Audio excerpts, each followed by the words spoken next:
An honour for me to be asked here to speak today in this historic spot.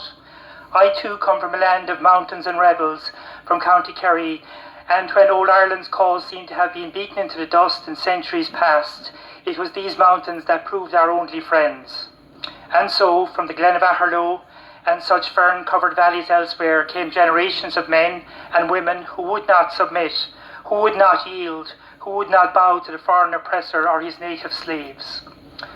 Today we gather here in Linagaul to remember those brave men of Tipperary and East Limerick, those men who could not be bought or bribed, who could not be intimidated or coerced, those who fearlessly stood at this roadside 99 years ago, risking all so that Ireland might be free. That we are gathered here on the Tipperary roadside is not a matter of historical chance. Over the past centuries, Tipperary has always been to the fore in that struggle for liberty. United Irishmen gathered on Sliabh na Mon. The county's white boys battled for the rights of long downtrodden men in the 1820s. The young Irelanders of Ballingarry lit a spark that, though short-lived, burst to flame again with the Fenian movement, which was strong in this county. When all seemed lost once more, Charles Kickham of Mullinahone kept the spirit alive, until Tomás MacDonagh of Cloughjordan put a Tipperary name on the 1916 proclamation. Sean Tracy and Dan Breen, Dinny Lacey and his gallant band bid the British farewell from the Premier County, but Ireland remained unfree. And so George Plant in the 40s and more recently Pat Hackett of Nina and others carried on that noble tradition that these mountains and their people would never forsake. You have gathered here year after year, not because you are obliged to, not because you have been summoned, not for photo opportunities nor to garner votes, but because you wish to honour the men of the 3rd Tipperary Brigade of the Irish Republican Army who fought for our freedom on this site. In doing so, you recall not only these brave soldiers, but that noble idea, the right of the Irish people to unfettered control of their own destiny. That was a cause that inspired generations of our ancestors down through the ages. But freedom is never for free. Somebody has paid the price, and it was the men who stood here with Dinny Lacey, those of your people whose names are recorded, and perhaps others whose names have faded from memory. It is they who have paid the price for our freedom.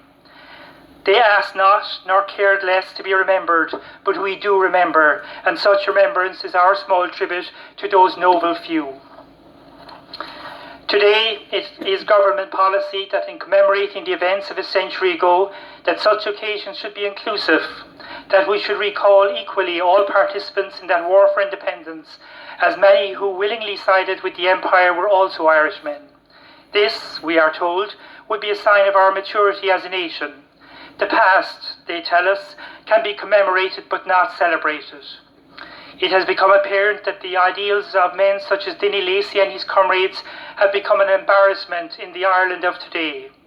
So it might be better to dilute their ideals by honouring those whose loyalty was not to Ireland but to their imperial masters. There was a right side and a wrong side in our long struggle for freedom. We here today do not forget the difference between those who fought for liberty and those who fought against it, between those who fought to establish the Republic and those who fought to destroy it. Your presence here today bears witness that you, as a community, refuse to forget. You continue to remember, and it is you who are the true guardians of Ireland's history, not those in government buildings, not those in hallowed halls of universities, not those who would mould public opinion to suit current political requirements. It is you who worry not of your fame in men's mouths. It is you who care not for the condescending plaudits of politicians who have long since sold Sean Tracy's dream. It is you, the men and women of Tipperary, that are the true keepers of that flame. It is you who faithfully gather here, you who cut the grass and pick the weeds, you that tell the story, you who put pen to paper. It is you that carry the flame so that future generations will know that the men of the 3rd Tipperary Brigade and the selfless ideals that brought them to this remote spot. Today, our land is told by its leaders to cast aside many of the certainties that have served our people well over the centuries. History is now to follow our Christian heritage out of the classroom. Our past, it seems, has become a burden, an embarrassment. but not here today in the Glen of Aherlow. It is you who carry the true spirit of Ireland. It is you who keep the ideals of Dinny Lacey, Sean Tracy and their comrades alive. One day such men will serve as a welcome beacon to those who come behind us.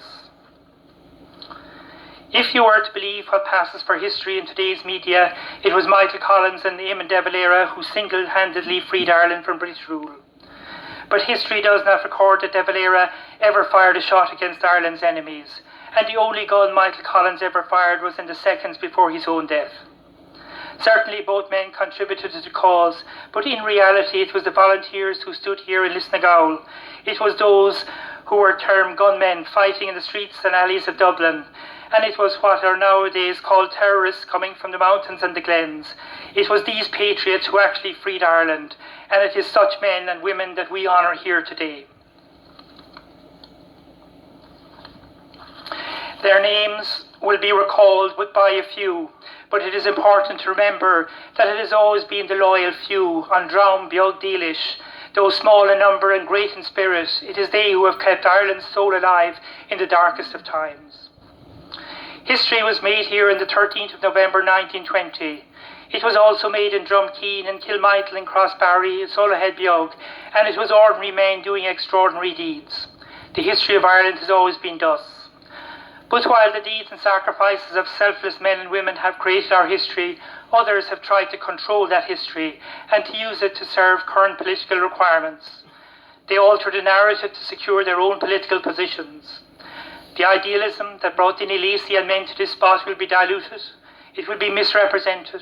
It will be ignored and even vilified to serve the pragmatism of today's politics. It has indeed become easy to sleep on another man's wound. We are told that this commemoration and commemorations like it might upset or embarrass our country's neighbours. Yet it is Britain who should be ashamed for its deeds in Ireland, even up to the present day. Though the army of the coloniser has long gone from most of Ireland, the colonised mind still remains. Doffing the cap, bending the knee, royal approval, commemorating the Empire's war dead, all remain acceptable and considered commendable in what is termed modern Ireland. But this is not Poppy Day in Fermanagh or Belfast. There are no politicians here at Linagaul. There are no cameras, but we are proud to be here. Those heroes we commemorate today fought not for the freedom of Aherlow, nor indeed for the freedom of Tipperary, but for the liberty of Ireland, which for them was from the centre to the sea. Sadly, in 1922, Ireland had become but 26 counties, and in the 1930s, the remaining 6 counties had truly been abandoned. Irrespective of our individual politics, it is evident that McSweeney's dream has been sold. The cause that the 3rd Tipperary Brigade of the IRA had fought and bled for was now not to be. Politics, the trappings of power, and a hunger for votes had replaced idealism and sacrifices. Words now spoke louder than actions. History, it seemed, would have to be controlled and lines to be drawn across it. A new narrative was to be created. But there are no lines in history. It is not ours to define, nor theirs to control. There were no old young Irelanders, there were no old Fenians or new Fenians, no old moonlighters and new moonlighters.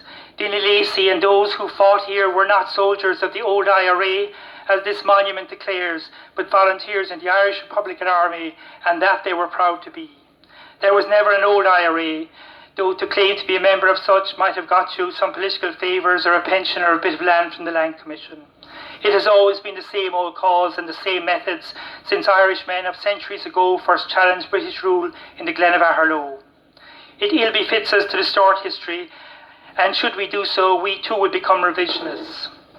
Let us remember the volunteers of the 3rd Tipperary Brigade of the IRA with no regard to those who seek to judge us for this refusal to forget. The history of Ireland belongs not to academic historians nor self-serving politicians, but to you, the people of Tipperary, the people of Ireland.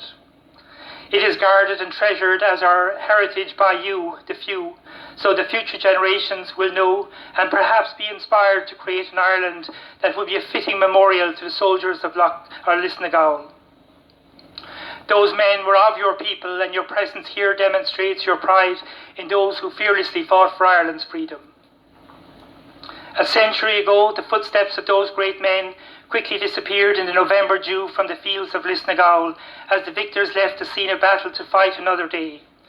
Today, their footprints have been replaced by your many footsteps, as you too gather here in this hallowed roadside. Dinny Lacey and his comrades are not forgotten, and we remain proud to remember them and their cause. Let me end with a poem which, for all its importance, few of you will have heard or been allowed to hear. 40 years ago, the famous Tom Barry of Kilmichael died. A young man in a British jail whose name was unknown in 1979 penned these lines in disappointment, lamenting how the Irish people had forgotten their history. It goes, Tom Barry is dead and Cork is asleep. Max Sweeney's cause has been sold. And the blood still lies and carries roads unwashed by winds of old. The hares cross lonely barren ways where once the columns tramped at night. But a few still whisper Sean Tracy's name by heart and fires in dancing light.